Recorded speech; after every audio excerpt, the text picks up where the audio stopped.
Jornal da Manhã. Olá, ouvintes e telespectadores da Jovem Pan. Estamos chegando com o Jornal da Manhã deste dia 1º de julho de 2020. Muito obrigado a você pela audiência, você que nos acompanha pelas ondas do rádio ou pela Panflix, ou ainda nas redes sociais aqui da Jovem Pan Presidente Prudente. Muito obrigado. Eu sou Eudes Figueiredo e é o seguinte, a partir de hoje dia 1º, em todo o estado de São Paulo, é o uso obrigatório de máscaras para quem for transitar pela cidade. Então, a partir de hoje, você deve usar máscaras quando estiver fora do seu automóvel, ou fora da sua casa, ou ainda for fazer algum tipo de serviço. A multa para quem descumprir é de R$ 500. E para os estabelecimentos que permitirem aqueles clientes sem máscaras, é de R$ 5.000. É uma multa pesada aí do governo. Felizmente, pelos índices apresentados às pessoas da região de Presidente Prudente, cerca de 93% das pessoas usam máscara regularmente. Muito bem, nós estamos começando então o Jornal da Manhã e a gente vai começar com o destaque do Adolfo Padilha. Seu destaque hoje, Adolfo? O meu destaque hoje vai ser para o placar da vida, né? Nós temos 790.040 brasileiros salvos, temos 552.400 brasileiros recuperados. Os óbitos no Brasil ontem fechou, infelizmente, com 280. Então, a gente tem que torcer para que esse número continue aumentando e a gente continue se recuperando desse vírus que está fazendo a gente mudar tantos hábitos e atrapalhando o cotidiano de todo mundo. Muito bem, vamos lá então para o destaque do Adilson Brevileri. Bom dia, Adilson. Olá, Eudes, bom dia, ouvintes, telespectadores da Jovem Pan e também Adolfo Padilha. O destaque de hoje vai para a decisão, através de decreto do governo do estado de São Paulo, de adiar aí o reajuste nos pedágios da região. Pois é, em todo o interior do estado de São Paulo. Os novos valores que deveriam começar a operar a partir de amanhã, com a crise do coronavírus, impulsionou o cenário na maioria das rodovias estaduais paulistas, e uma coisa que todo mundo sempre vinha falando, discutindo em redes sociais, no WhatsApp, porque tudo está parado, mas os pedágios não param. Pelo menos nós temos que agradecer que não houve o aumento e não vai acontecer o aumento, e o aumento está previsto só para outubro de 2020. Pois é. Nós já falamos muitas vezes aqui no programa sobre as diferenças dos números do Estado e também os números da Secretaria de Saúde de Presidente Prudente em relação aos casos de coronavírus. E ontem, numa matéria que eu estava lendo no portal Prudentino, isso ficou bem claro por que há essa discrepância dos números. Vamos ver se os nossos comentaristas também entendem assim. Olha, ontem, terça-feira, o último dia do mês, a cidade de Presidente Prudente viu os casos de coronavírus explodirem em 24 horas. De 521, saltou para 715 pessoas infectadas, ou seja, exatos 194 registros a mais.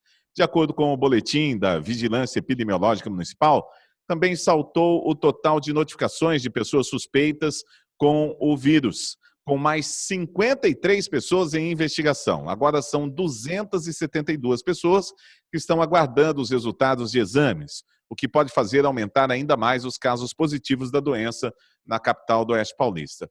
Também houve aumento de pessoas internadas. Nos hospitais, 52 prudentinos seguem hospitalizados, mas houve uma diminuição aí naquelas que estão em terapia intensiva. São 9 que estão nas unidades de terapia intensiva. O boletim de ontem, 992 casos suspeitos foram descartados, ou seja, deram negativos para a Covid-19.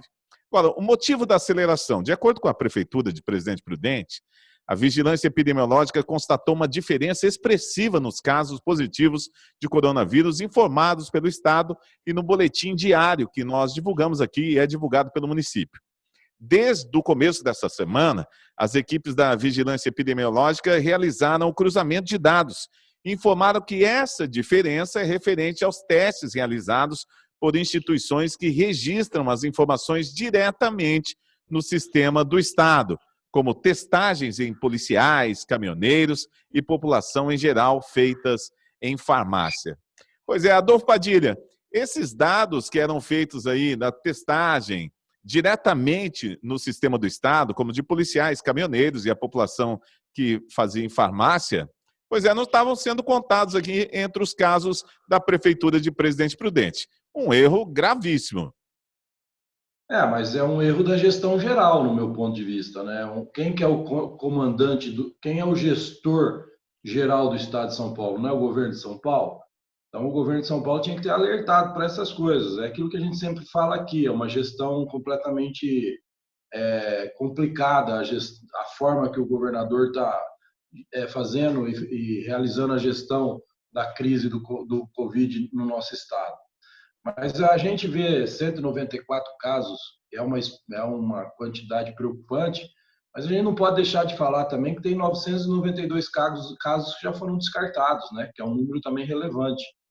E a gente tem que ficar na expectativa. As pessoas, a partir de hoje, têm que usar as máscaras. Já vinham usando, na verdade. Ontem eu estava lendo uma matéria que eles calculam que menos de 10% das pessoas não estavam usando máscara no estado de São Paulo. É óbvio que ter a orientação, ter uma determinação, falar dela, educar, mostrar toda hora a importância, tem que acontecer. Eu só acho que a multa é uma imposição que não vai se praticar, pode dar confusão isso, pode dar complicações, né? Essa obrigatoriedade do uso de máscara de uma forma informativa e necessária, ela é muito melhor do que você pressionar o cidadão com multa, né? O cara já está aí sem emprego, sem trabalho, com um monte de problema, por uma ocasião ou outra, num momento ele pode estar sem a máscara e vem alguém falando, vou te multar, pode ter certeza que hoje ainda a gente vai ver aí no noticiário problemas de agressão física, alguma coisa desse tipo. Então, eu não acho que a multa ela foi uma atitude muito inteligente, não, nesse momento que passa a todos nós. Por outro lado, também, a gente ficou, através de uma matéria, que a vacina que o Brasil está em parceria com a Universidade de Oxford, ela pode ser liberada ainda esse ano, né? Isso é uma ótima notícia, você não vê ninguém falando, você não vê ninguém dando destaque. E a diretora médica do grupo, que coordena esse trabalho, anunciou ontem que essa vacina, até o final do ano, ela pode ser liberada aqui para os brasileiros. Isso sim é uma boa notícia, isso sim é esperança, e disso sim que a gente tem que falar bastante. Muito bem, vamos lá então para a opinião do Adilson Brevileri. Sua opinião, Adilson? Eu acho que a nossa cidade não difere das demais, não só do estado de São Paulo, como também de todas as regiões do Brasil, né? Houve, assim, um aumento exponencial em várias cidades, em vários locais e regiões esparramadas nesse Brasil todo. Isso por conta do relaxamento, que muitas pessoas, com a flexibilização, acabavam entendendo que não precisava deixar de ter determinados cuidados, como aglomerações em ambientes fechados, e andar em ônibus sem usar máscara, ou em ônibus lotados, enfim, uma série de fatores que naturalmente a gente já sabia que haveria esse aumento, né? Então, muitas cidades, muitas regiões voltaram aí, como foi o nosso caso aqui, para a fase vermelha, né? Nós contestamos muitas vezes aqui essa atitude do governador, pelos números que eram apresentados até então pela nossa região toda, que nós éramos contrários ao fechamento, ao retorno para a faixa vermelha. Mas esses números fazem com que a gente possa pensar um pouco mais e também que a população fique mais alerta, mais atenta e não relaxe com relação aos cuidados e às necessidades que você precisa para se precaver. E ainda você ficar isolado em casa, você poder trabalhar em home office, ainda é, sem dúvida, uma das grandes alternativas para que você possa se manter aí ausente dessa questão do vírus. E a gente tem que levar em consideração também que a diminuição de casos na UTI aqui não representa que também houve um relaxamento, houve uma melhora. Houve uma diminuição de ocupação nas UTIs, mas houve um aumento de casos de internações, né, que pode levar para a UTI. Os casos acabam se agravando. Então, a gente tem que continuar alerta, tem que continuar atento, usar as máscaras, manter todos os procedimentos para que você possa evitar aí a contaminação pelo vírus.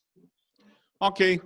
A Polícia Civil investiga um caso de notícia falsa, chamada fake news, que vitimou a Santa Casa de Misericórdia e também um médico em Presidente Prudente. A apuração vai tentar descobrir quem gravou um áudio que tem circulado pelo WhatsApp, falando que o hospital estaria recebendo R$18 mil a cada atestado registrado como o caso do novo coronavírus. Na gravação, uma mulher diz que esse dinheiro será dividido. A instituição ficaria com R$10 mil e o médico infectologista André Pirajá receberia R$8 mil. A Santa Casa também divulgou que a informação é falsa e, por isso, registrou um boletim de ocorrência na segunda-feira. O caso já foi até levado à Central de Polícia Judiciária. Em nota, o hospital ainda informou que está à disposição da população para esclarecimentos e mantém absoluto grau de transparência. Já o médico André Pirajá disse que registrou um boletim de ocorrência, que o áudio é calunioso e que espera que os responsáveis sejam punidos. Adolfo Padilha, mais uma história de fake news por aí, hein? Não, veja bem, isso já não chega a ser fake news, né? Isso é maldade, isso é crime. As pessoas, elas que se confundem. Existe, sim, um valor que é pago por membros na UTI, parece pelo governo federal. Aí vem toda essa informação de estados que estão fazendo, desviando recursos. Aí as pessoas aproveitam disso ou para fazer maldade e, na verdade, ainda, o brasileiro não está acostumado com a rede social, né? Chega uma informação para ele, ele repassa essa informação, não procura saber se ela é verdade ou mentirosa, envolve pessoas. Não sou amigo do Dr. Pirajá, mas o conheço. Não tem como colocar ele numa situação dessa. E, por outro lado, também, né, os membros da Santa Casa, que nós conhecemos todos, são pessoas de alto respeito na sociedade, são pessoas que se dedicam a estar lá mantendo o atendimento da Santa Casa, que largam muitas vezes seus afazeres empresariais. Enfim, é um absurdo. E eu acho que tem que ser identificado, sim, quem fez isso. Adilson Brevileri, a sua opinião? Eu concordo plenamente com o que o Padilha disse. É lamentável, porque a Santa Casa é uma instituição da mais alta seriedade, está aí na luta, empenhada na luta de combate ao coronavírus, de tratar e curar as pessoas que apresentam a contaminação do vírus, que são internadas lá. E também o André Pirajá é um médico de reconhecido talento em Presidente Prudente, uma pessoa séria, uma pessoa estudiosa, pesquisador, que tem trabalhado de maneira exemplar em Presidente Prudente. É lamentável que pessoas maldosas criam esses tipos de informação, colocam nas redes sociais, e a gente tem que fazer alerta, como o Padilha disse, fazer alerta para que as pessoas analisem primeiramente os fatos e desconfiem. Puxa, será que a Santa Casa, que é o hospital importante da cidade, que é dirigido por pessoas importantes, que tem salvo vidas, o doutor Pirajá, e a pessoa passa para frente isso? Então vamos pensar um pouco mais, né? Tenho certeza que a polícia vai conseguir chegar aí nas pessoas que fizeram isso maldosamente, né? Olha só, o reajuste anual das tarifas de pedágio cobradas na rodovia Raposo Tavares, na região de Presidente Prudente, foi adiado para novembro, em decorrência da pandemia do novo coronavírus, segundo decisão da Agência de Transporte do Estado de São Paulo, publicada ontem, terça-feira. O reajuste deveria entrar em vigor hoje, dia 1º, conforme estabelecido em contrato de concessão, válido para as rodovias das 3 primeiras etapas do programa de concessão rodoviárias. Bom, entendendo o momento da pandemia, resolveram não fazer esse aumento vai ficar para o final do ano, Adolfo Padilha. Não, eu acho o seguinte, não dar o aumento é óbvio, né? Eu acho um absurdo não ter dado uma redução, porque qual brasileiro não perdeu receita? Qual empresa não perdeu receita? Por que o pedágio não poderia perder? E depois isso ser recomposto daqui a um ano e meio, porque sempre eles dão um jeito de fazer isso. Então, não dar o aumento, eles queriam demais, né? Mas é o que eu digo, o governo de São Paulo, diga uma ação efetiva que ele fez de benefício visando a dificuldade financeira que os paulistanos estão passando. Qual produto ele tirou o ICMS, de qual produto ele fez alguma coisa nesse sentido para diminuir um pouco o custo para o paulistano? Qual ação efetiva ele fez, a não ser até agora impor e sempre falando em nome da ciência? Mesmo os dados que a gente precisa saber para ter um levante, o pessoal continua cobrando e o Estado de São Paulo não libera. Ele libera os dados que ele quer, a forma que ele quer, do jeito que ele quer. Então, ainda bem que não veio um aumento, mas é uma pena que não veio a redução até agora de nada para que os paulistanos pudessem pudesse facilitar para os paulistanos aqui o custo que está ficando difícil diante dessa proibição, querendo trancar as pessoas em casa. Eu repito, eu sou contra esse bloqueio, eu sou a favor do distanciamento social, usando máscara, se tratando. Quando você tranca as pessoas em casa, é a mesma coisa você querer ir para a guerra e não deixar o exército sair dentro do batalhão. Não adianta. Isso não é comprovado que dá certo. Aliás, já tem muita gente, muitos lugares no mundo que provaram que isso não deu certo. O distanciamento social e os cuidados, sim, isso deve ser feito, isso deve ser exaustivo, dizer o uso de máscara, quer até dar multa, mas trancar as pessoas em casa do jeito que estão fazendo e ainda não dá benefício nenhum, fica meio complicado acreditar num gestor. Né? Adilson Brevilheni. Eu concordo com o Padilha, mas a gente tem que pensar também que as praças e as concessionárias que exploram esse serviço de pedágio nas rodovias paulistas, elas são classificadas aí como serviço essencial, né? E elas mantiveram as atividades operacionais em todas as vias no interior do estado de São Paulo, principalmente aqui na nossa região também, e atendendo aí ao usuário, prestando socorro em caso de acidente, com ambulâncias, paramédicos, médicos, aquela coisa toda, né? E também tem um apoio que eles fizeram aos motoristas, principalmente aos caminhoneiros, com várias iniciativas. A gente viu aí a campanha de vacinação, a distribuição de kit de higiene com álcool gel, máscara para os motoristas e até a alimentação, por conta que os restaurantes, muitos deles nas beiras das rodovias, estavam fechados.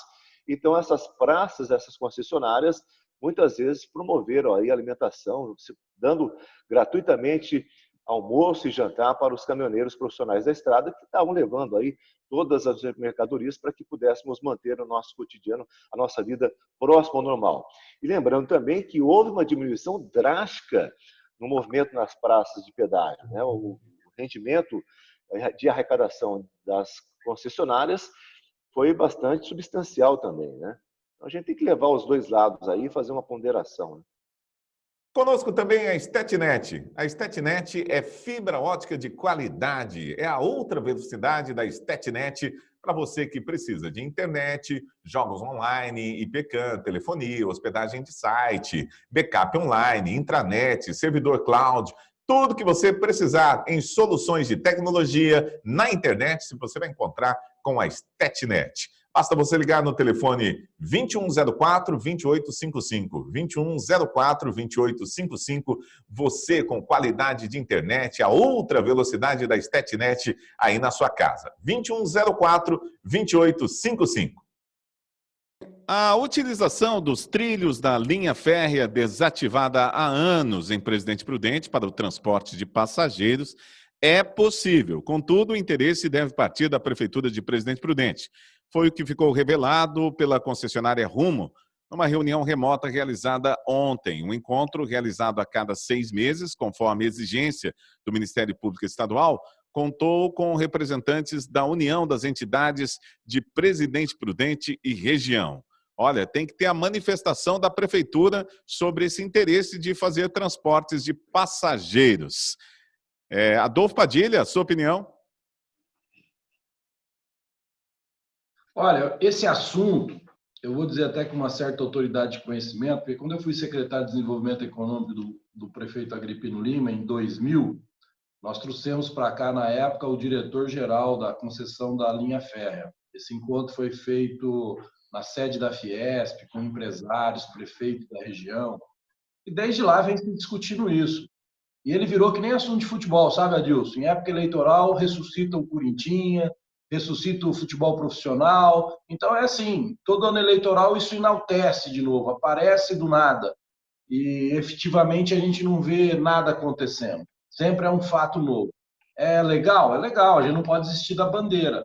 Mas eu vejo algumas pessoas agora querendo ser o pai dessa cria. Isso já vem em discussão desde 1996.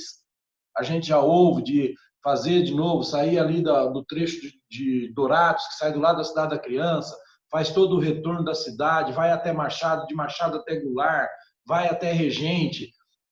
Em 2000, Nós chegamos a fazer um projeto até com o modelo da estação, como seria, mas aí entra um monte de problema. Além agora do problema novo, a prefeitura ter o interesse, pode ser a prefeitura ter que investir nisso, que não seria uma má ideia, mas entra o problema da concessão urbana, né? O transporte público ele tem uma concessão e uma prioridade. Não tem abertura ali para, acho que, outro tipo de modalidade de transporte.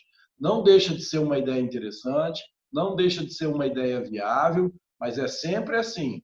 É uma conversa que vem morninha, morninha, morninha. Quando chega na época eleitoral, ela explode com uma intensidade, faz as pessoas acreditarem que isso realmente vai acontecer, mas depois que passou no eleitoral, ela fica morninha, morninha de novo.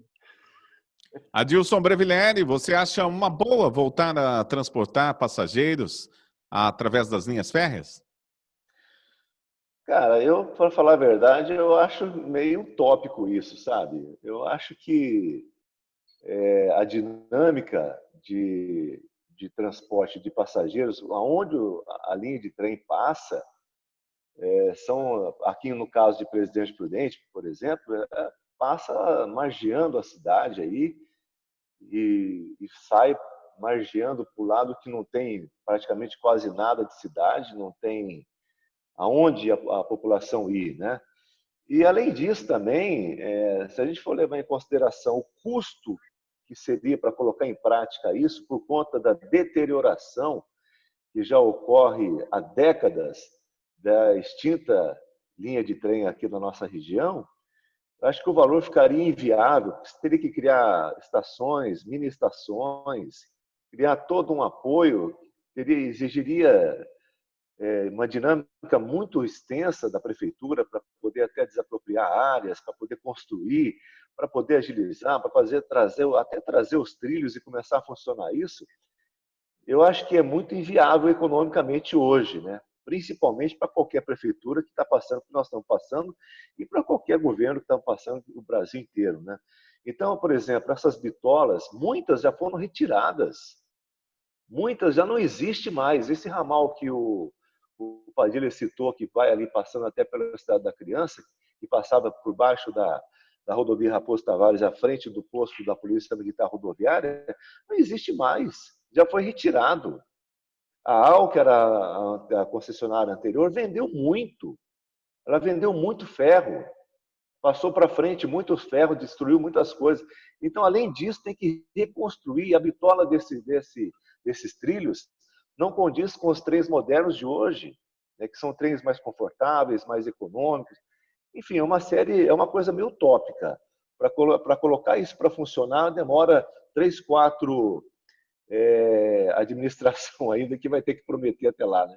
Muito bem, o Jornal da Manhã tem o oferecimento do Clube Cred. O Clube Cred é uma rede que possibilita quem tem interesse em tornar-se um agente de crédito, seja comprando uma franquia, home office ou apenas baixando o aplicativo. E foi desenvolvido em formato app para ser simples e seguro, com o intuito de facilitar a venda e indicação de crédito consignado em qualquer cidade ou região do país, evidenciando assim o diferencial do clube, o ganho de até 70% de comissão de todos os empréstimos indicados pelo usuário. Benefícios em se tornar um franqueado? Você vai trabalhar em casa, usufruir de toda a estrutura oferecida pela Clube Cred, suporte online para trabalhar, treinamento e acompanhamento toda semana realizado por especialistas do mercado. Quer saber mais sobre a Clube Cred? Basta você ligar no telefone 0800 800 1020. 0800 800 1020. Clube Cred. Olha, o ministro da Economia, Paulo Guedes, anunciou ontem a prorrogação do auxílio emergencial destinado a trabalhadores informais e beneficiários do Bolsa Família. Segundo Guedes, a proposta é que sejam pagas mais 4 parcelas em 2 meses, que somarão R$ 600 por mês, totalizando R$ 1.200. Pois é, haviam pessoas que gostariam que essa parcela de ajuda do governo fosse até o final do ano. Era uma proposta, mas parece que o governo não tem caixa para isso, para liberar todo esse dinheiro para a população. Agora, você acha que é suficiente essa ajuda, Adolfo Padilha? Não, ela nunca vai ser suficiente. As pessoas precisam entender que o governo federal está fazendo a parte dele. O dinheiro ele não pode ser produzido. O dinheiro, ele nunca não vai ter, o dinheiro não é infinito, ele acaba uma hora. E o país tem um monte de outras obrigações. É por isso que a gente tem um grupo, e eu faço parte desse grupo imenso no Brasil, que defende o equilíbrio, que defende o distanciamento social, que defende que a saúde ela não existe sem economia e a economia não existe sem saúde. Não adianta querer separar as duas coisas.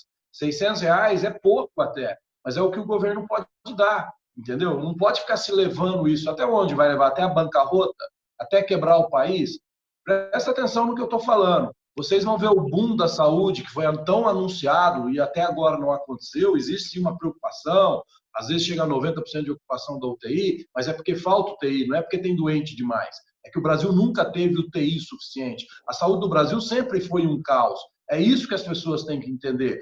O que está acontecendo com o Covid agora é que muitas pessoas estão prestando atenção no que elas nunca viram antes. Que tinha gente morrendo em fila de hospital, que tinha gente sem vaga no hospital, vaga zero em hospital, saber o que significa isso. Quando um paciente está muito tempo na UTI, os médicos sabem do que eu estou falando. Então, o Covid agora despertou o quê? Despertou, nossa, vai estourar o hospital. Não, o hospital sempre foram estourados. A saúde nunca teve vaga. Nós vamos levar o país aonde? A bancarrota? Vamos quebrar todas as empresas? Depois da pandemia, Eudes, a gente vai assistir, meu amigo Adilson, o boom da saúde. Essas pessoas que estão deixando de se tratar em hospitais de doenças crônicas que já têm, por medo, pelo pânico que muita gente ajuda a divulgar nas redes sociais, por esse medo de dizer que se sair na rua vai morrer. Aí você vai ver essas pessoas em massa procurar os seus médicos, ter que fazer cirurgia, e nós vamos ter sala cirúrgica, nós vamos ter espaço no hospital, tudo que o Brasil nunca teve. Então o governo federal, ele faz a parte dele, só que a parte dele tem limitações. A parte dele uma hora vai acabar. Nós não temos dinheiro para tudo isso. Então, eu acho até, não sei qual foi a razão, que o ministro definiu em 2 meses pagar em 4 vezes. Talvez seja justamente por causa do fluxo de caixa. É uma coisa que a gente já precisa perceber. Por que não pagou tudo de uma vez nos dois, dentro do prazo de 60 dias? Porque talvez não tenha fluxo de caixa. Cada operação de pagamento representa 50 bilhões de reais, gente. É muito dinheiro. Ah, mas então o dinheiro é mais importante que a vida? Não, não existe vida sem dinheiro. É essa a realidade. Queira você gostar ou não, não existe vida sem dinheiro. Como não existe saúde sem dinheiro. Essa é a grande verdade. Então, o equilíbrio seria a melhor atitude para o Brasil dos governadores. Saber equilibrar a regra, saber equilibrar e efetivar o que tem que ser cuidado e saber entender que o Brasil não tem dinheiro de forma infinita para ficar bancando isso. E que o desemprego, sim, a falta de trabalho, sim, vai matar muito mais gente do que qualquer outro tipo de doença. Muito bem. Adilson Breviglieri, parece que somente o governo do Jair Bolsonaro está fazendo alguma coisa na tentativa de beneficiar as pessoas diretamente, né? Este programa já beneficiou 60 milhões de pessoas. A gente não pode mais chorar pelo leite derramado, né? Tudo isso que está acontecendo por conta de quem? Dos governos anteriores. A gente tem nítida certeza que o dinheiro desviado, o dinheiro roubado, o dinheiro aplicado equivocadamente em coisas que não levariam a nada, e mesmo sabendo, como o Padilha disse, que a nossa saúde nunca esteve tão boa, nunca foi tão boa, o governo anterior, principalmente o governo do PT, poderia ter colocado hospitais, alinhado hospitais, criado hospitais, feito o trabalho que era essencialmente importante para que nós, numa situação como hoje, tivéssemos o menos peso possível. Infelizmente, não dá mais para chorar. Agora, o que nós temos que alertar é a população que votar e saber em quem você vai estar votando, para que não possamos passar por tudo isso novamente. O que nós temos de desviado de dinheiro do nosso país para poder fazer obras faraônicas em países que não tem nada a ver conosco, não tem nada a ver com o contexto de relacionamento comercial entre um país e outro, e a gente fez usinas, fez aeroportos, fez estações de tratamento de esgoto faraônicas em países que não tinha nada a ver conosco, nada a ver com o mundo, por conta do país. E sem contar também o que foi feito aí na Copa do Mundo, na Olimpíada, de dinheiro desviado, na corrupção absurda do PT, né? Nós estamos pagando o preço hoje. E o governo do Bolsonaro está tentando segurar a onda, reerguer o país, manter a população, fazer o possível, e mesmo assim ainda sendo rechaçado por essa esquerda podre desse país, né? Muito bem, olha, vamos lá para a última informação de hoje. 5 dias depois de ter sido nomeado ministro da Educação, Carlos Alberto Decotelli entregou ontem à tarde a carta de demissão ao presidente Jair Bolsonaro. Pois é, o primeiro a ocupar o cargo de ministro da Educação foi Ricardo Vélez Rodrigues, permaneceu pouco mais de 3 meses no posto. O segundo foi Abraham Weintraub, com 14 meses. É difícil falar esse nome, hein? Pois é, muito difícil. E o Carlos Alberto Decotelli ficou apenas 5 dias. Está difícil emplacar alguém na educação, não é, Adolfo Padilha? Olha, eu vejo esse caso como um absurdo, Eudes, porque é um cara que tem uma carreira, tem inconsistências no currículo dele, mas tem no do Moraes também, ministro do STF, já teve tantos casos assim aí por República fora. Eu senti nas redes sociais que muita gente se aproveitou da proteção do sistema corrupto, que faz oposição constante a esse governo, o seu racismo. Eu senti que muita gente expôs tanta força nos seus posts contra o currículo que, na verdade, estava expondo o racismo, talvez por ele ser negro. Você não viu nenhuma entidade defender ele por ele ser negro. E por que eu falo isso? Eu falo isso porque se ele tivesse sido nomeado por um governo de esquerda, nós estaríamos hoje tendo manifestação na rua, sabe aquelas manifestações que pagam com mortadela, que sindicato paga ônibus? Nós estaríamos tendo essas manifestações na rua, né? Que isso é racismo, que isso é não sei o quê. Mas como foi um governo de direita e conservador que nomeou, as pessoas, as instituições aí que são contra o racismo, você não viu nenhuma delas se manifestar, nenhum artista se manifestar a favor dele.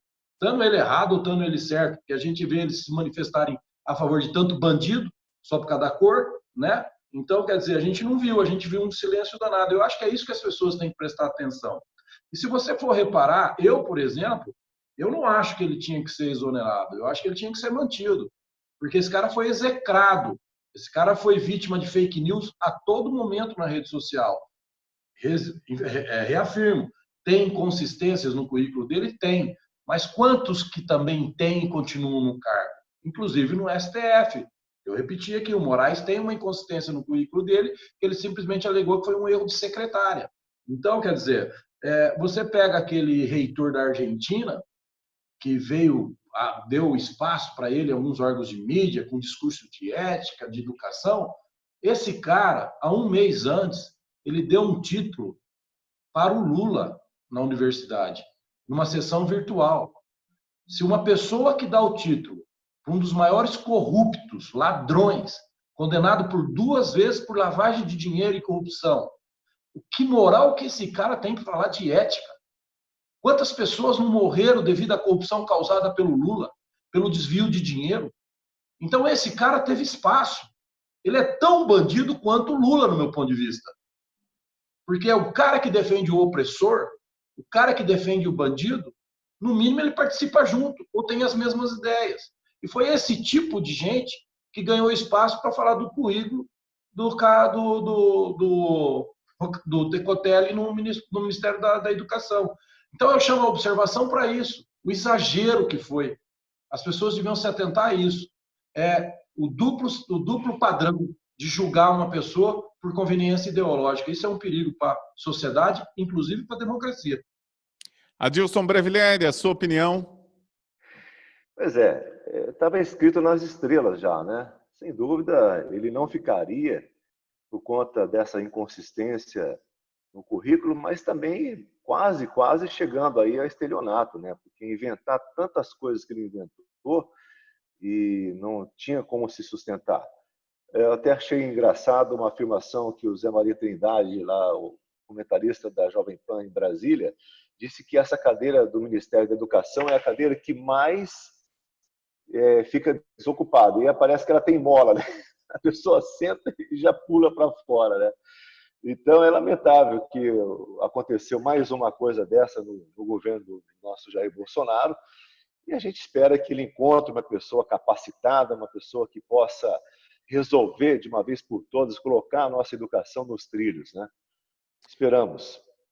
Muito bem, olha, nós estamos chegando ao final do Jornal da Manhã desta quarta-feira, dia 1º de julho de 2020. Lembrando a você que a partir de hoje é necessário o uso de máscara quando você for a algum estabelecimento comercial ou transitar pelas ruas. Bom lembrar que dentro dos automóveis essa exigência não é colocada, tá? Então, se você está dentro do automóvel, pode andar sem máscara, mas se você estiver nas ruas, em espaços públicos ou em estabelecimentos comerciais, você deve usar a máscara, porque a multa é pesada, é de R$ 500. E tanto a Polícia Militar quanto os vigilantes aí da vigilância epidemiológica estão autorizados a autuar e pegar os seus dados certinho para mandar aquela multinha de R$ 500 para sua casa, que é bem pesado.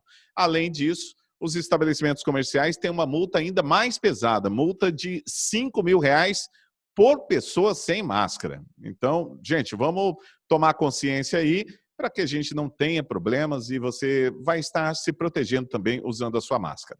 Bom, estamos encerrando o Jornal da Manhã de hoje. Quero agradecer aqui ao Adolfo Padilha e também ao Adilson Breviglieri. Muito obrigado pela participação de vocês. Nós voltamos amanhã a partir das 11h30 da manhã. Um grande abraço para todo mundo e até lá.